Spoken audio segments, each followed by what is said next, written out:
On retrouve tout de suite l'invité de la semaine de Radio CHU. Nous sommes sur Radio CHU dans l'émission L'invité de la semaine et je suis en compagnie de Caroline Nadia-Brun, psychologue clinicienne, photographe de surplus, qui vient nous parler de son expérience à l'EHPAD La Clairière de Lucie, où elle a produit une émission de radio avec les pensionnaires. Bonjour Caroline. Bonjour Françoise. Avant de nous raconter cette expérience qui a dû être très enrichissante, est-ce que vous pouvez nous parler un petit peu de vous ?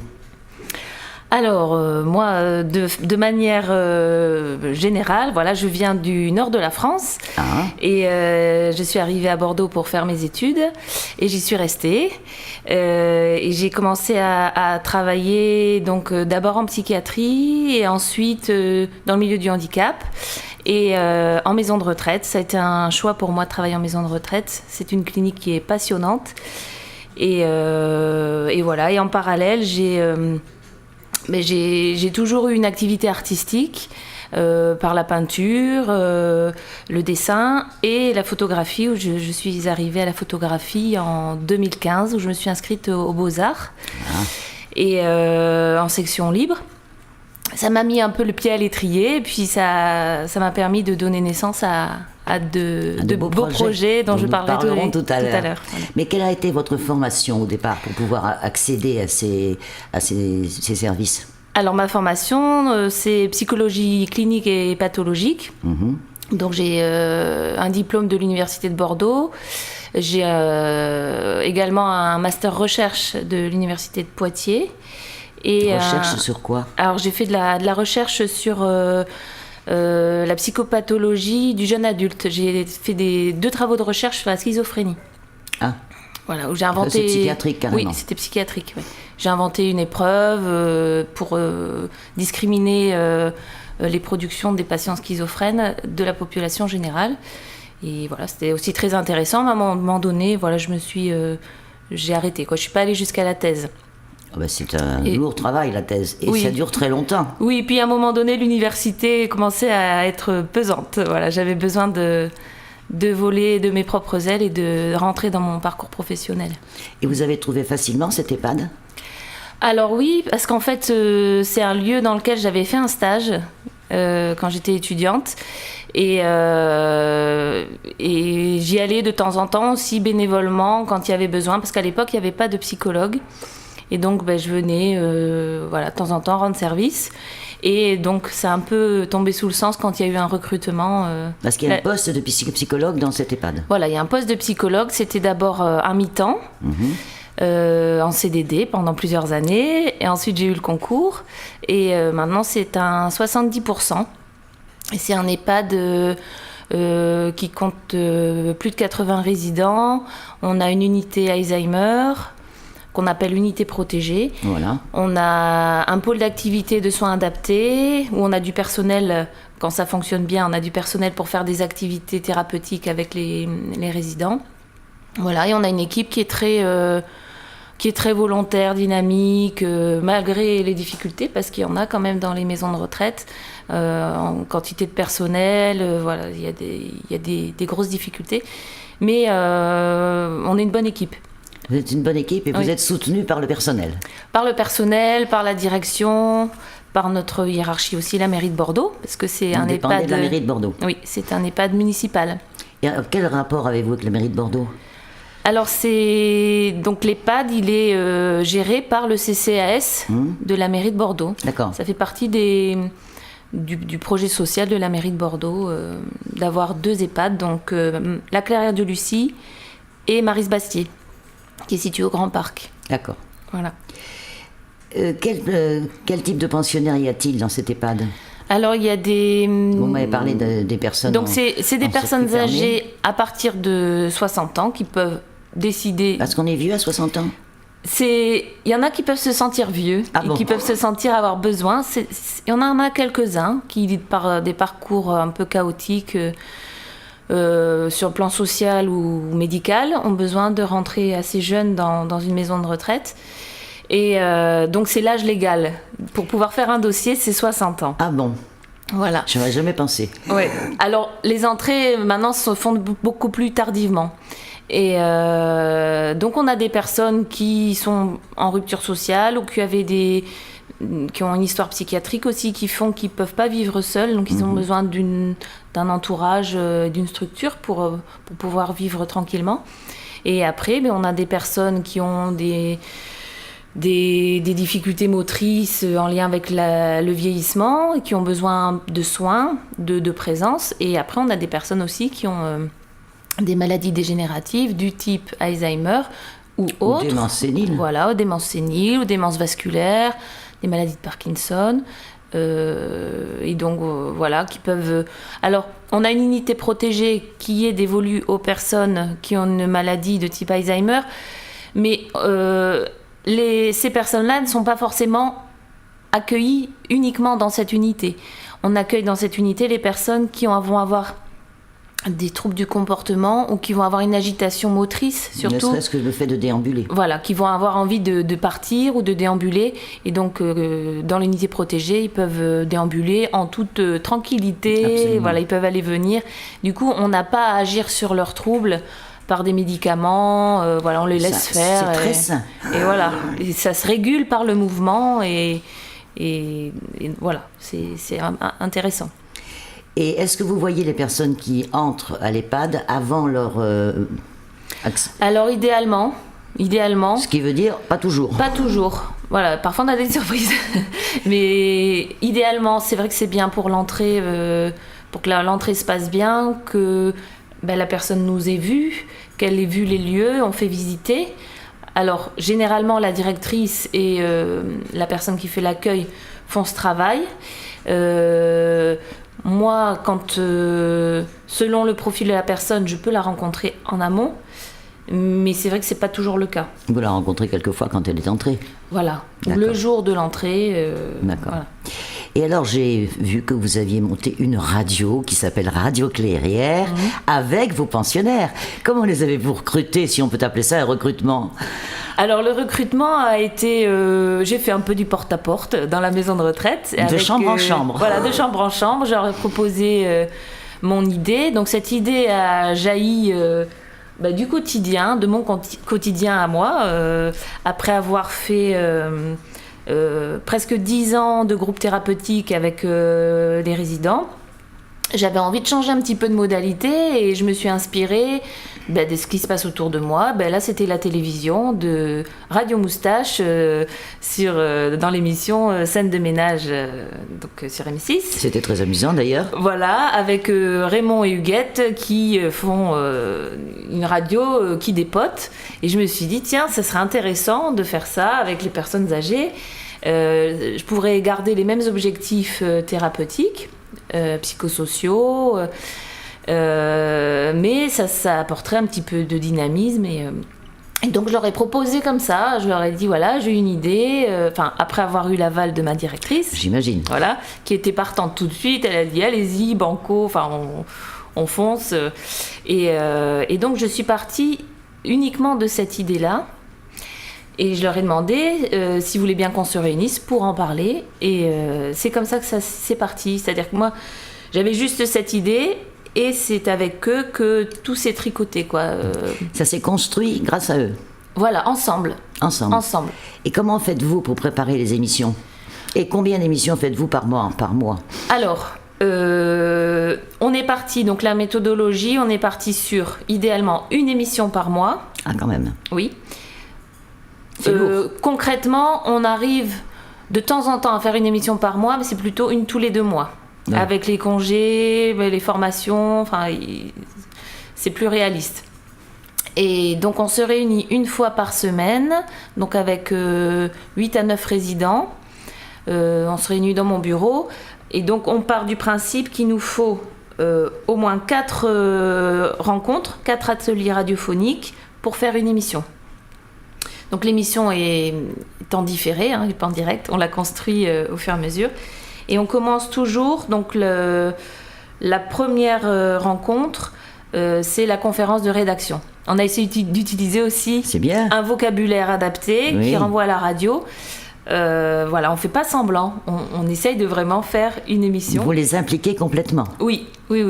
Et Et en fait, je me sers aussi de toutes ces connaissances qu'ils ont. Ils ont vécu de nombreuses années en écoutant la radio, en regardant la télé. Ils connaissent des tas d'émissions que moi je n'ai pas connues. Donc, l'histoire de la radio, ils la connaissent mieux que moi. Et ils ont plein de choses à m'apprendre et pour nourrir cette conception de la radio. Et dans les conférences vous avez dit comment ? Conférences de rédaction. Conférences de rédaction. Est-ce que vous avez la main dessus ? Est-ce que vous les dirigez ou est-ce que vous les laissez tout seuls faire ? Alors, moi, je pars de la feuille blanche. Dans ma tête, j'essaye d'être dans cette disposition-là pour pas leur imposer mon chemin. Et me laisser surprendre par eux. Donc, et pas avoir peur du vide. Mais vous n'avez pas peur, non ? Voilà, j'ai pas peur du vide. Et du vide, c'est de là que va naître des choses fantastiques, quoi. Donc, je les laisse...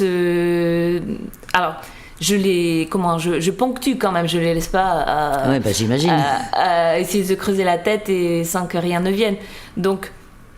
J'ai un tableau où je note, ça peut être un mot qui sort, j'aimerais qu'on parle de choses joyeuses. Alors je note des choses joyeuses et je les invite à associer autour de ça et il y a toujours quelque chose qui émerge et je me laisse guider par ce qu'ils disent. Je fais les liens, je leur montre qu'il y a des liens. Oui, et vous agissez de cette façon-là, finalement. J'agis de cette façon, Vous récoltez tout ce qu'ils ont pensé et vous leur faites sortir à leur façon. Voilà, et je leur renvoie en fait ce qu'ils produisent. Oui. Et ensuite, on essaye de mettre en forme ensemble. Alors, soit selon ce qu'ils veulent traiter, je vais enregistrer les improvisations sur un sujet. Carrément les improvisations. Ah oui, leurs discussions. Par exemple, s'ils ont envie de parler de l'alimentation dans la maison de retraite et que je vois que ça part, Très bien. J'enregistre. Ou alors, il peut y avoir des thèmes sur lesquels on a besoin de structurer un texte. Donc, on le fait ensemble. On choisit les mots en essayant de penser à développer une intention. On parle pas à la radio pour rien, quoi. Donc, on essaye de penser à l'auditeur. C'est la première chose à faire à la radio. Qu'est-ce qu'il a envie d'entendre ? Comment on peut lui faire comprendre les choses ? Voilà. Radio CHU, c'est ta radio. Nous avons entendu Juliette Gréco qui chantait « Si tu t'imagines » ou un regard d'une personne adulte sur une petite jeune. Et nous sommes sur Radio CHU, toujours dans l'émission L'invité de la semaine avec Caroline Nadia-Brun. Caroline, donc finalement, cette radio, qu'est-ce qu'elle a apporté aux résidents ? Alors, ce que j'ai pu constater, c'est qu'il y a une fortification qui se fabrique petit à petit des compétences personnelles, en fait, de chaque animateur de Radio Clairière. Et ça se consolide par le groupe. C'est-à-dire que chaque individu qui peut avoir ses difficultés, soit d'élocution, soit de concentration, ou soit d'estime de soi aussi, parce que c'est pas facile de se mettre à parler et de livrer ce qu'on peut avoir dans la tête. Tout ça, ensemble, parce qu'ils s'exposent les uns les autres et ils s'identifient comme... étant des personnes qui ont quelque chose à dire et qui pensent, ça les fortifie et ça leur donne de l'énergie aussi pour donner du poids dans leurs paroles au quotidien, même quand ils ont des choses à réclamer et qui constatent des choses qui ne vont pas dans la maison de retraite ou dans la vie en général. Je pense qu'ils sont plus sûrs de leurs paroles. Mais est-ce que dans l'EHPAD, il n'y a pas quelque part une ségrégation, j'exagère, mais un petit clan qui est le clan radiophonique et puis les autres ? Alors ça aurait pu, mais on est tellement centré sur l'auditeur quand on travaille que y a... Et puis on fait un travail d'écoute ensuite, c'est-à-dire que l'écoute a aussi son importance et l'écoute est réalisée en présence des animateurs, donc ils ont le retour aussi du vécu des auditeurs et donc ça crée une douce alchimie. Enfin, je sais pas, c'est... Vous avez réussi quelque chose de merveilleux, là. Ça fonctionne bien, oui. Et qu'est-ce que je voulais dire? Et cette émission, elle est diffusée dans l'EHPAD pour les autres? Alors, elle est diffusée... Au départ, elle était diffusée par la sono de l'EHPAD. C'est une sono générale, comme on fait les appels au micro, vous voyez. Tout à fait. Donc, ça diffusait dans les couloirs, la salle à manger. Mais c'était tellement... Sur le plan technique, c'était assez inégal. Il y avait des endroits où vraiment c'était très très fort et des endroits où on entendait à peine. Donc ça crée des mécontentements, ça râlait, enfin c'était compliqué. Du coup là on part avec le soutien de l'animatrice. En fait on va partir plus sur des écoutes instituées dans le cadre d'une animation. Donc une après-midi avec le matériel qui va bien. On invite les résidents à venir écouter Radio Clairière. D'accord. Et après on en parle. Et moi je suis pas forcément là pendant l'écoute. Du coup je transmets. Vous avez lâché votre bébé. Voilà, je transmets et l'émission vit sa vie et les résidents peuvent justement aussi, les animateurs s'ils sont interrogés sur comment vous avez fait ça, je trouve que c'est bien que vous avez fait ça, ils répondent eux-mêmes, ils n'ont pas besoin de se tourner vers moi comme référence. Voilà, Et qu'est-ce que ça vous a apporté à vous? Moi, beaucoup de joie dans le travail. Parce que c'est d'une richesse considérable et de satisfaction. Ça a donné aussi... ça m'apporte de la satisfaction aussi dans le sens où ça attire l'attention sur le travail qui est fait en maison de retraite. Parce qu'il y a eu le journal Sud-Ouest qui s'est intéressé à ça. Et du coup, je pense que la mairie aussi a entendu parler de ce travail et ça éclaire notre maison de retraite, en tout cas sous un autre angle.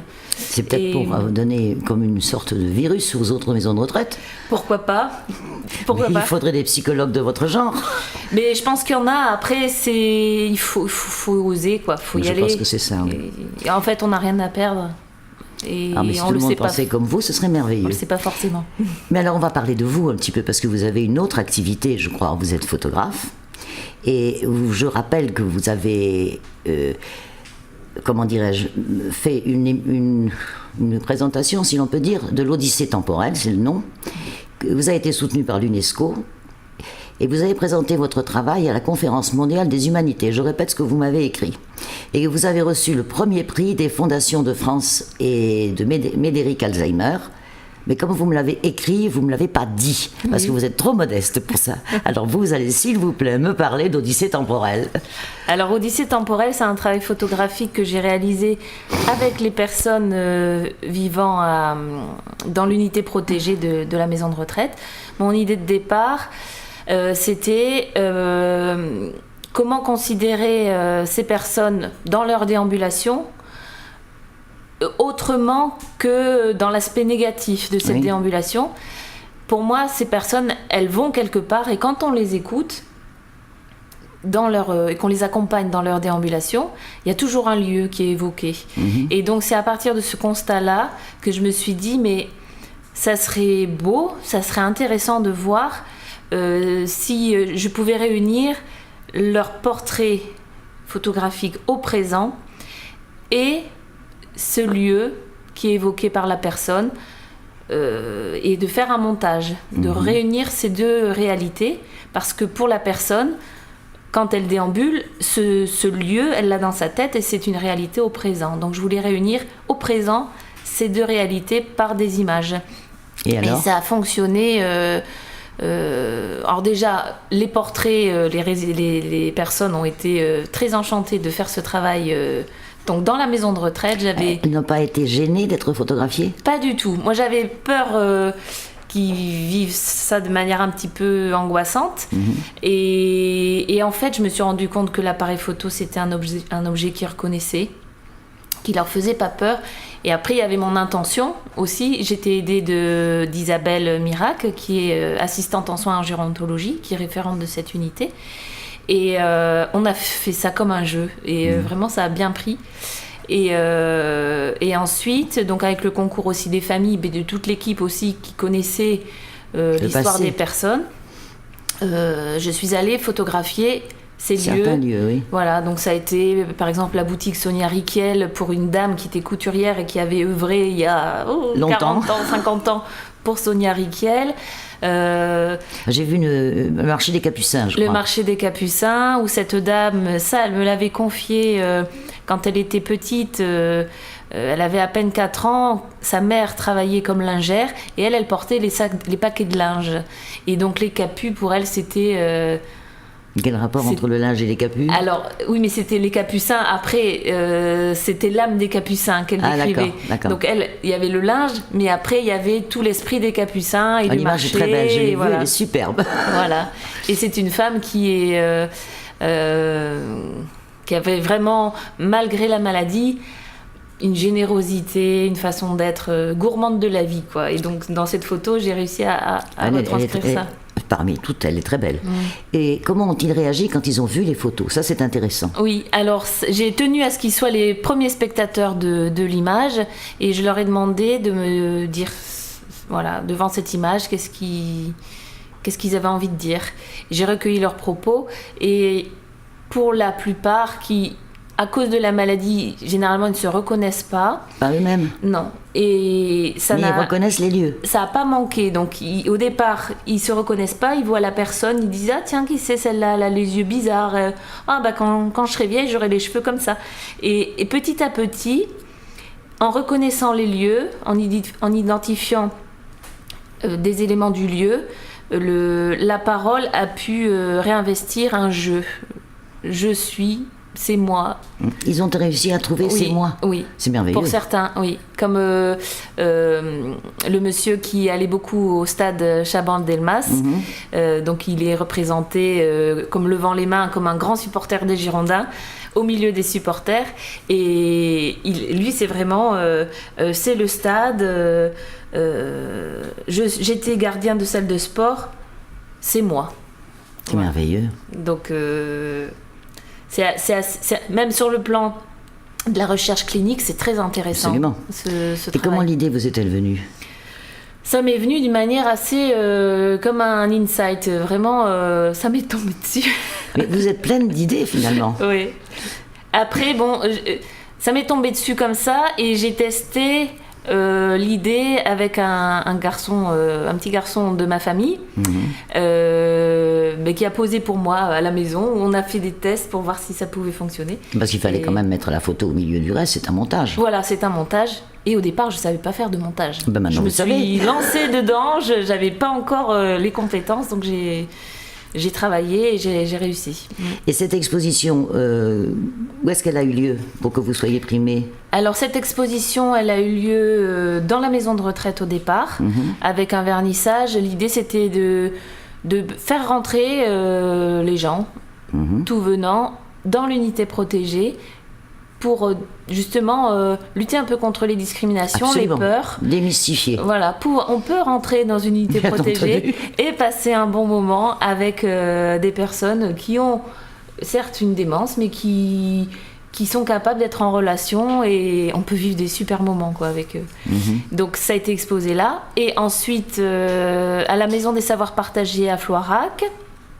Et alors, pour l'UNESCO, en fait, moi, j'avais vu passer un entrefilé sur Facebook. Facebook. Et où il faisait un appel à candidature pour être référencé sur le site Art and Society comme étant un projet pouvant changer la société, pouvant avoir un impact sur la société. C'est le cas.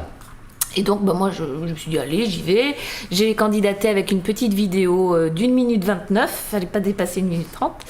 Et ça a été retenu. Et donc, voilà, c'était une reconnaissance.